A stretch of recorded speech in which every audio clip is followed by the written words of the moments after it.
All right, what's going on, everybody? This is Gen 716. A very, very tiring day, but we're going to recap the NFL Draft Day 1, talk about some of the winners and losers of Day 1 of the first round of the NFL Draft. So let's hop straight into this thing. Starting off with some of the winners of this draft, obvious was the Cincinnati Bengals. Obviously was the Washington Redskins. Two obvious choices. Chase Young and Joe Burrow being picked. Obviously, there for Washington, you get a impact day one starter at a defensive end position, hands on the ground or stand up, doesn't matter. He can be elite at both those areas. You look at Joe Burrow for the Cincinnati Bengals, that's your franchise quarterback. That's a guy that's there.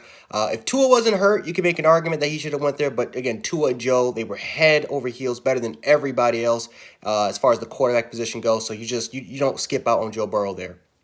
So, yeah, the Cincinnati Bengals, Redskins, winners there. The Cardinals were winners there. They took the best available player, which was Isaiah Simmons.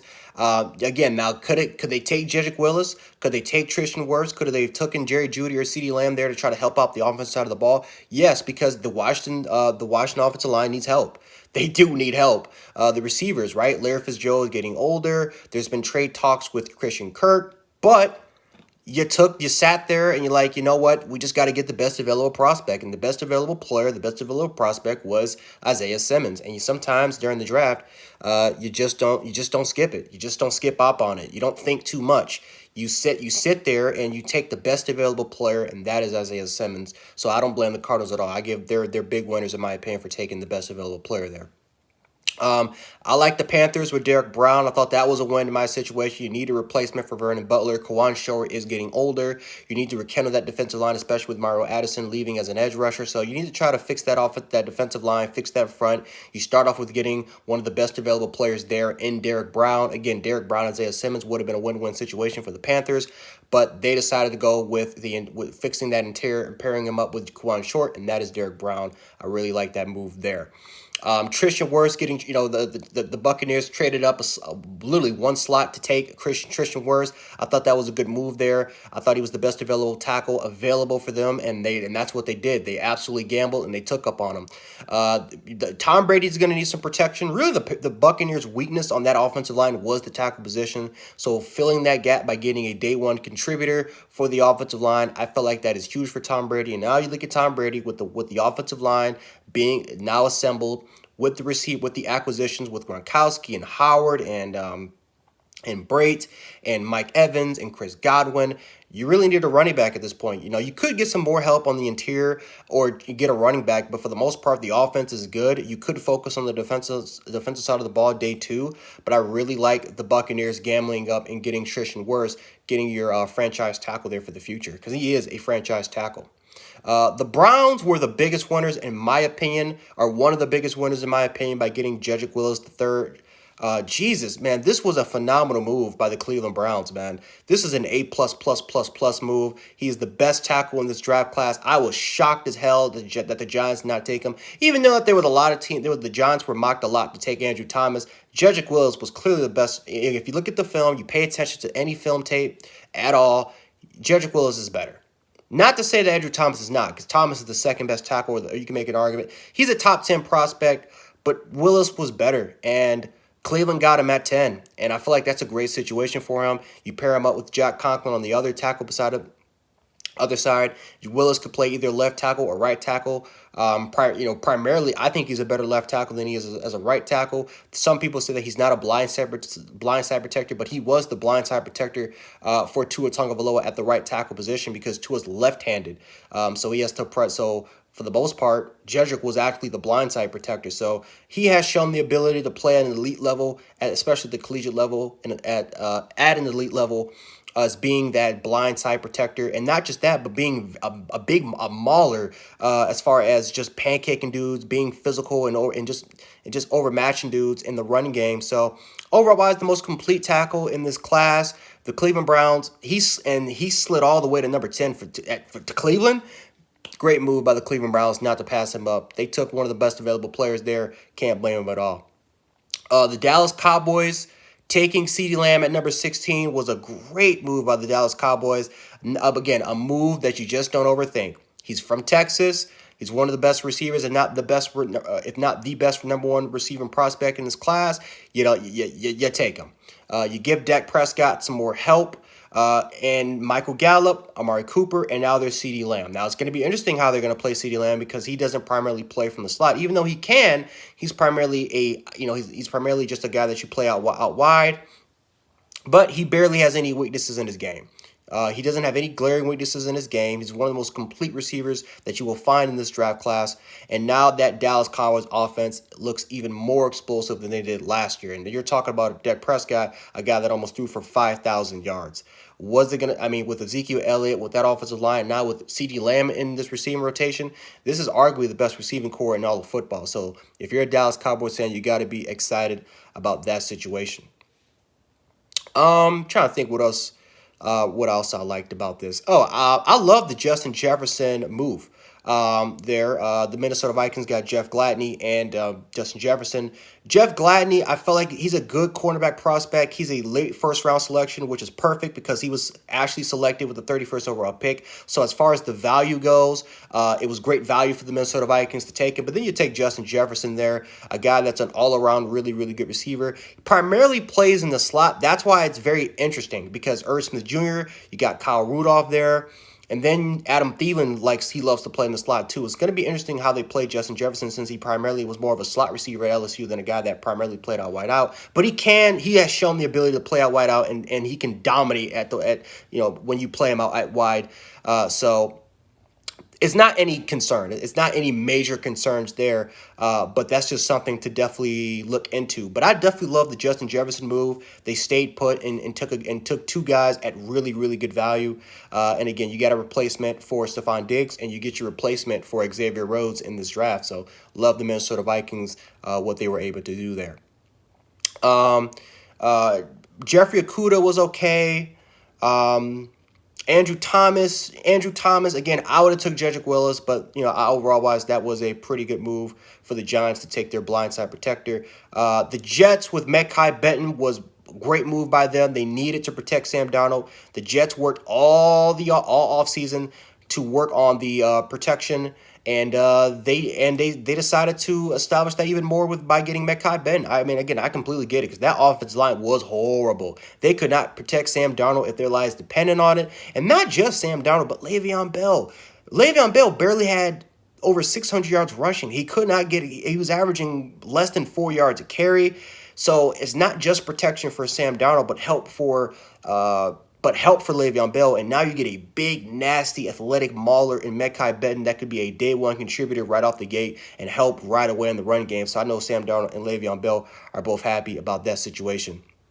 Again, if I'm missing anybody, because this is just coming straight off the top, there's no script. So if I'm missing anybody, you guys can let me know below the comment section below. But let's just say this, there was a lot of big winners here for this draft. So sorry if I didn't point out any of your team's players.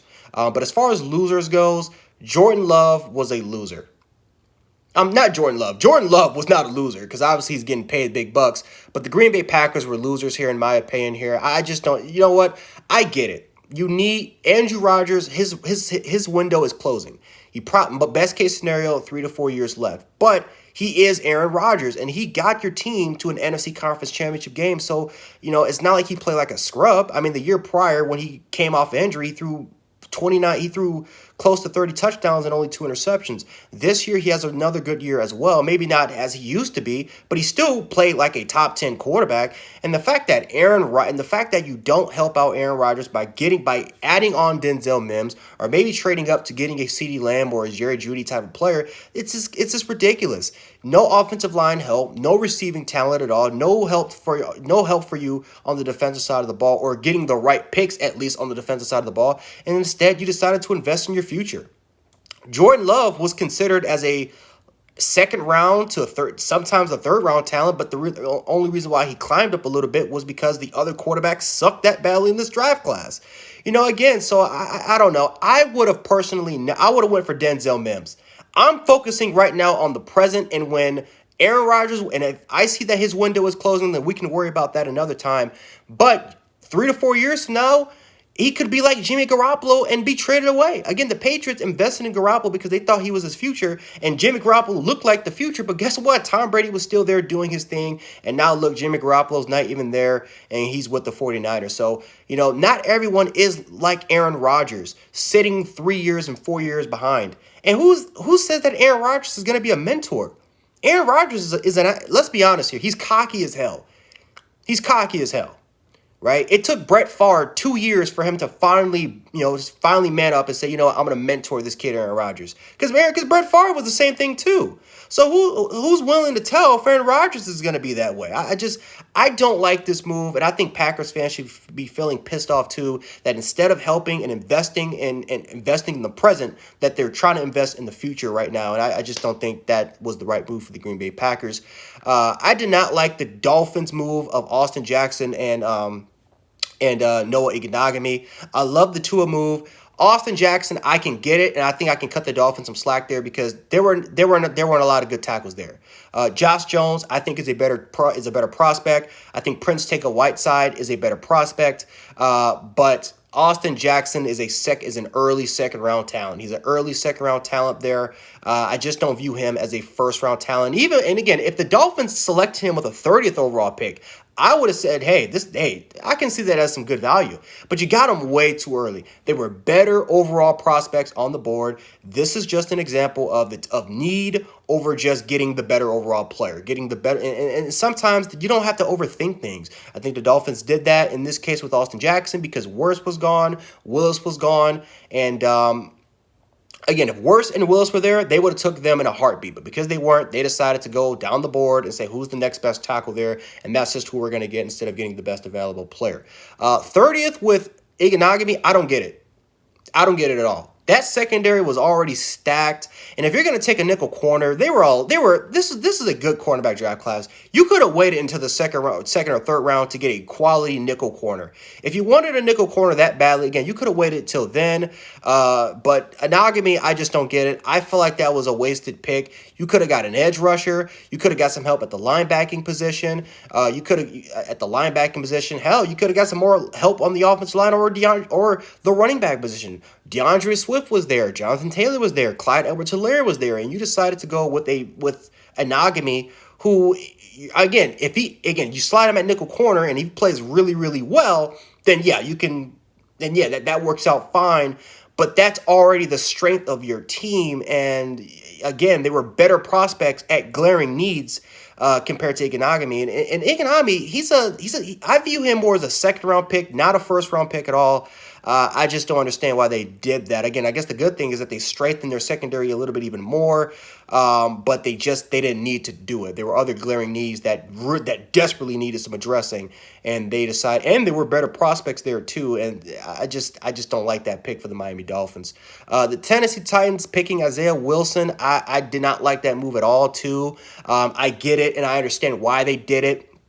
Because they needed a replacement for Jack Conklin. Jack Conklin's gone.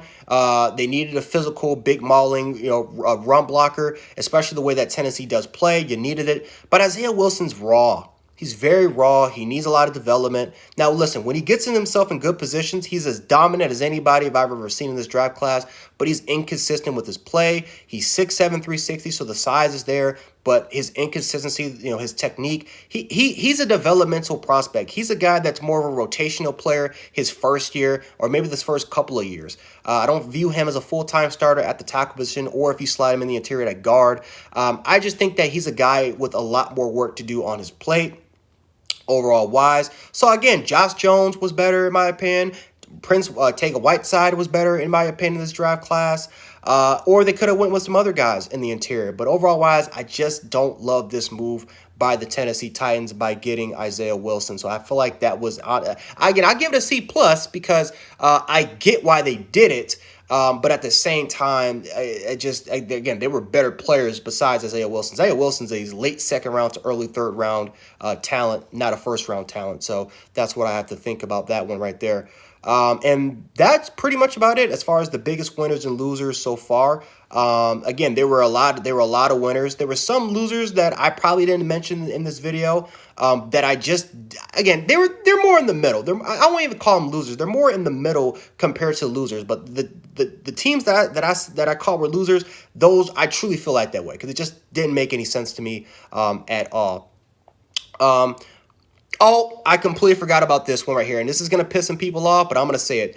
Damon Arnette by the Oakland Raiders, that was a waste of it. I just don't like that pick at all. Arnette is a second-round talent, not a first-round talent. The Las Vegas Raiders, once again, overreached for a player in the first round that they could have waited for the second round to try to get, because he would have fell in their lap, in my opinion, in the second round.